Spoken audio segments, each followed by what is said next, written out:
Shine shine, আমাদের বিয়ের পাওয়ার কথা হয়ে গেল রে। আগামী শুক্রবার বিয়ে, খেয়ে দে সাগর বাবুকে মিষ্টি খাওয়া।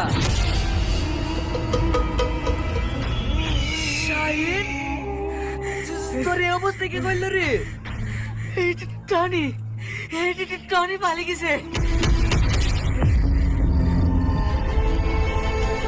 তো হ্যালো ভিউয়ার্স, আসসালামু আলাইকুম। আপনারা কেমন আছেন? আশা করি আপনারা অনেক ভালো আছেন। শেষ পর্যন্ত আসল টনি শাহিনকে মেরে সেখান থেকে পালিয়ে যায়। আসল টনি বাড়ি যাওয়ার পরে এবার নকল টনি কি হতে পারে, ভিডিওটা স্কিপ না করে পুরো ভিডিওটা দেখার চেষ্টা করুন। আর আমার চ্যানেলে নতুন এসে থাকলে আমার চ্যানেলটাকে অবশ্যই সাবস্ক্রাইব করে আমার পাশে থাকুন, কারণ পল্লিগ্রাম টিভির সদস্য ভিডিওর ইন্টারভিউ পেতে আমার কাছে। চলুন বন্ধুরা, বেশি কথা না বাড়িয়ে মূল ভিডিও নিয়ে আলোচনা করে যায়। তো বন্ধুরা, নকল হিরোর 3 নম্বর পর্বটিতে এবার কি হতে পারে।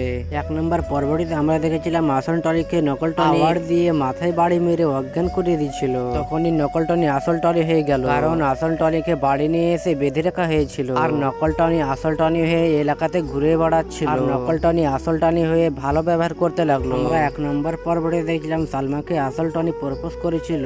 তখনই সালমা ফুলটা নিয়ে ছিঁড়ে ফেলে দিয়েছিল আর বলেছিল, তোদের মতন গুন্ডাকে আমি ভালোবাসি না। এবারে নকল টনির প্রেমে পড়ে যায় সালমা, কারণ নকল টনি গ্রামে ভালো ব্যবহার করতে লাগে। গ্রামের কোনো লোকই বুঝতে পারে নাকি এটা নকল টনি আছে, তার জন্য সালমা তার প্রেমে পড়ে গেছে। আসল টনি বাড়ি আসার পরে তখন কি সালমা তাকে বিয়ের প্রস্তাব দিবে?